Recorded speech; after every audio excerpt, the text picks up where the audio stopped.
The rain pattered against the windows of Ryan's bedroom as she stared at her reflection in the mirror. The bruises on her cheek was beginning to fade, but the pain in her heart remained as sharp as ever. Her parents' voices echoed from downstairs, their heated arguments about her future cutting through the walls. She will marry the Kim family's son, and that's final. Her father's voice boomed. The business merged depends on it. Ryan's hands trembled as she fastened the simple silver necklace around her neck, the only gift from her mother, actually grandmother, that her parents hadn't sold yet.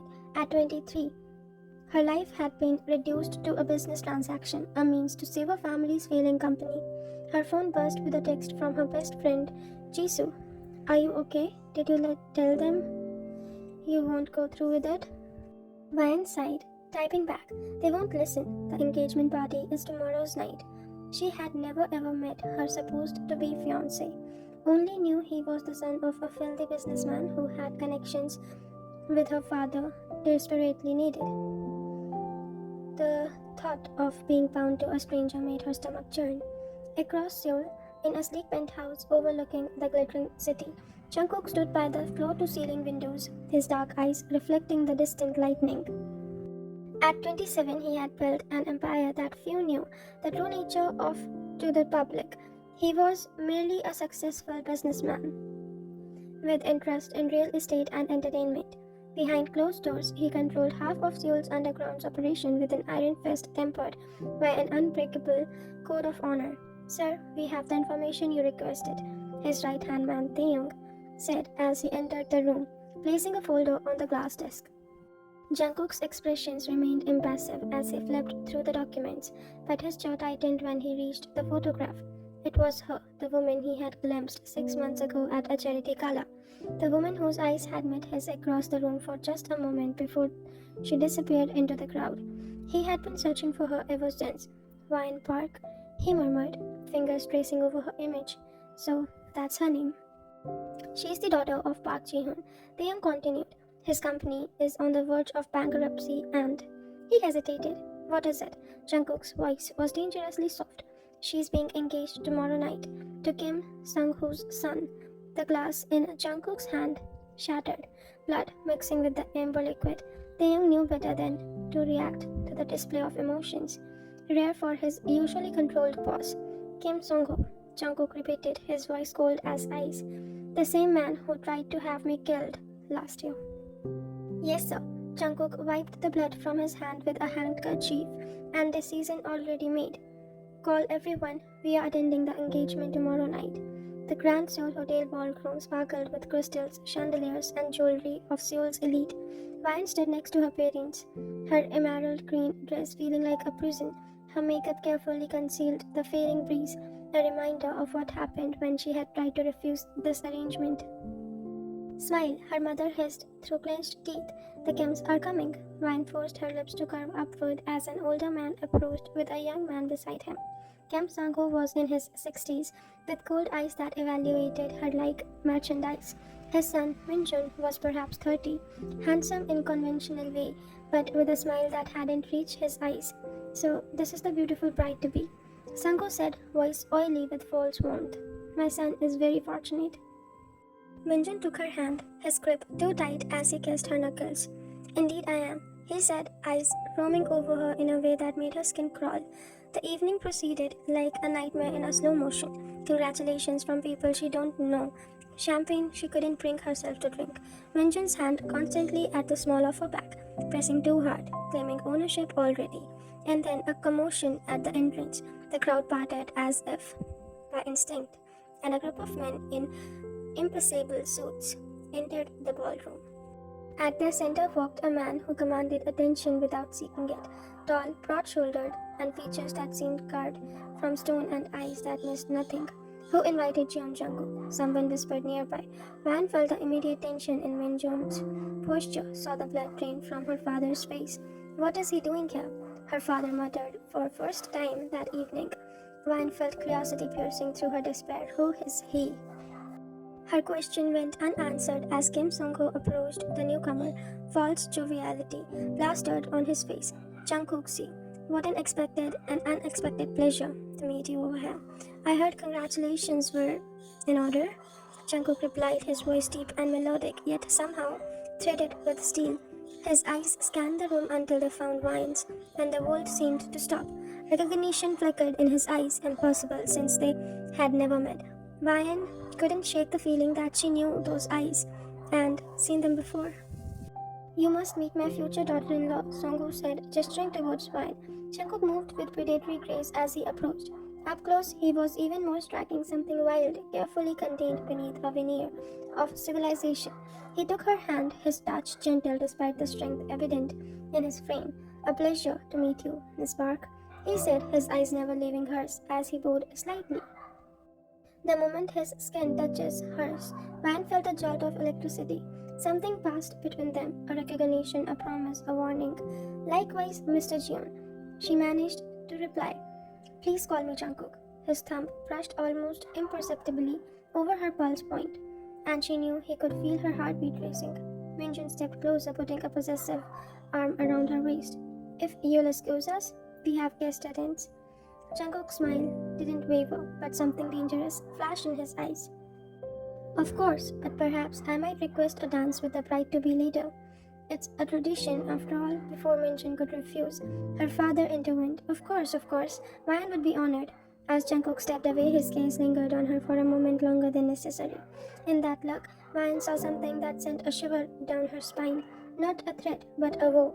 The evening crawled on, but now Ryan was actually and acutely aware of Jungkook's presence across the room. When he finally approached for their dance, the tension in the air was palpable. His hand at her waist was respectful but firm as he led her into the waltz. You don't want to be here, he said quietly, not a question but a statement of fact. Ryan glanced nervously at her parents, watching from the sidelines. What I want doesn't matter. It matters to me. She looked up at him in surprise. You don't even know me. I've been looking for you 6 months, he said, shocking her, since the charity gala at the National Museum. Memory flashed in her mind. A crowded room, a brief moment of eye contact with a stranger that had inexplicably stayed with her. That was you, he nodded, guiding her through a door. I need to speak with you privately. That's impossible, she whispered, his eyes darkened. The bruise under your makeup. Who did that to you? Ryan missed a step, but Jungkook smoothly corrected. How did you? Answer me, he said, voice gentle despite the command. My father, she admitted, surprising herself. When I refused to engagement, something terrifying and protective crossed his features. Do you know who I am, Ryan? No, she answered honestly. Good, he said, but you should know that Kim Song-gu and your father are not good men. The business they are involved in, it's not just failing companies, it's money laundering, human trafficking. Ryan felt her blood run cold. You are lying. I wish I were. The music was ending. Trust no one except me and my men. When I create a distraction, go to the service entrance. My driver will be waiting. Like SUV, licensed plate ending in 7913. Why would I trust you? She whispered, fear and confusion warring within her. Jungkook's eyes softened slightly because I'm the only one in this room who sees you as a person and not a position. The music stopped. He bowed firmly, then pressed something into her palm. A small ornament. Key. Your choice, he murmured before walking away. Ryan stood frozen, the key burning in her hand, her heart pounding with the weight of decision. Stay in the guarded cage, her parents had built, or trust a dangerous stranger who looked at her like she was something precious. The choice seemed impossible, until she got Minjun watching her, his smile predatory, her father's expression thunderous at how long she had been dancing with Jungkook. 10 minutes later, when the fire alarm suddenly blared and sprinklers drenched the ballroom in chaos, Ryan made her decision. Slipping away in the confusion, she ran towards the service entrance, towards uncertainty and the slim hope of freedom. Behind her, standing the chaos of the evacuating ballroom, Jungkook watched her go, a satisfied smile playing at his lips. As he caught Taeyong's eye and nodded. Phase 1 was complete. Now the real challenge would begin, protecting her from those who would see her as merely collateral damage in their war against him, and convincing her that his interest went beyond obsession to something deeper, something that had begun the moment their eyes first met across a crowded room 6 months ago. What neither of them knew was that the key in her hand opened more than just a door. It was the first step into a world where danger and passion intertwined. where enemies lurked in shadows, and where Ryan would discover strengths she never knew she possessed. The black SUV's interior was silent as they sped through Seoul's rain-slicked streets. Ryan sat rigidly, her emerald dress still damp from the sprinklers, the adrenaline of her escape beginning to fade into cold reality. "Where are you taking me?" She said, asked the driver, a handsome man with a rectangular smile, who said introduced himself only as Taeyong, "Somewhere safe," he replied, eyes meeting hers briefly in the rearview mirror. "Boss will explain everything when he arrives." Vine clutched her small purse, revealed she had at least had the presence of mind to grab it before greeting. Inside was her phone, wallet, and the antique silver locket with her grandmother's picture, the only family heirloom her parents hadn't pawned off. 20 minutes later, they pulled into the underground garage beneath a sleek high-rise in the Gangnam. The young escorted her to a private elevator that required both the keycard and the fingerprint authentication. "This is Jungkook's personal residence," he explained as the elevator ascended silently. The entire top 3 floors belonged to him. The doors opened directly into a stunning penthouse apartment with floor-to-ceiling windows, showcasing Seoul's glittering skyline. Modern minimalist furniture with shades of black, white, and grey filled the space, accented by unexpected touches, an antique wooden chest, a wall of vinyl records, and strikingly beautiful artworks. "There's a guest suite prepared for you," the young said, leading her down a hallway. "Clothes have been provided." The boss thought of everything. Van frowned. "He knew I would come with you." The young's expression remained carefully neutral. Jungkook always considered all the possibilities. The guest suite was larger than her entire bedroom and home, with a massive bathroom featuring a rainfall shower and soaking tub. On the bed lay several shopping bags from luxury boutiques. "How did he know my size?" she asked, peeking into one bag to find designer jeans and cashmere sweaters. The young smiled enigmatically. "Jungkook is thorough. There's also a new phone for you in the nightstand drawer. Your old one should be destroyed. It can be tracked." After he left, Ryan sat on the edge of the bed, the reality of her situation crashing down. She had just fled her engagement party with a man she barely knew, a man who apparently had enough power and resources to maintain this level of security and luxury. A dangerous man, undoubtedly. Her phone buzzed with messages from her parents and Manju, each more threatening than the last one. With shaking hands, she removed the SIM card and snapped it in half, then dropped the phone into the toilet, watching it sink. After a hot shower that washed away the remnants of her makeup, revealing the fading bruise her father had left, Vine changed into silk pajamas she found in one of the bags.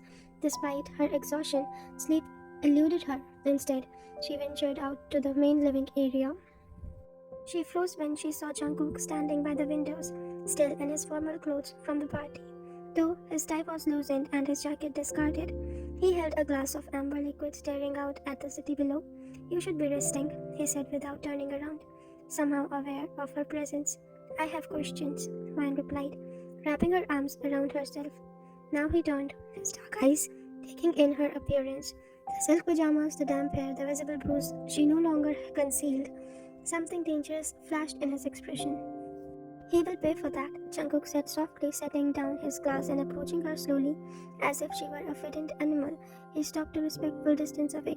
"You have questions, I have answers. Shall we sit?" An hour later, Ryan's world had been completely upended. Jungkook had laid out the truth with brutal efficiency. Her father had been laundering money for Kim Sung-ho's criminal enterprises for years. The engagement was meant to solidify her partnership and ensure her father's silence about certain trafficking operations. "Your father's gambling debts made him vulnerable," Jungkook explained. "Songo exploited that weakness. And you?" Van asked, her voice steady despite her inner turmoil. "Where do you fit into all this?" A ghost of a smile played at Jungkook's lips. "I control the other half of Seoul, the half that doesn't traffic in women and children. Songo and I have been at war quietly for years. So I'm just a pawn in your game against him," she concluded, disappointment flooding her. Jungkook leaned forward, his intensity palpable. "No, you were never meant to be involved at all. When I saw you 6 months ago, I had no idea you were connected to. I only knew." He paused, seeming to choose his words carefully. I only knew I needed to know you. That's not possible, Ryan whispered. I don't believe in coincidences, he replied. When I discovered who you were, your father was working for, I knew I had to intervene. What happens now? She asked. That depends on you.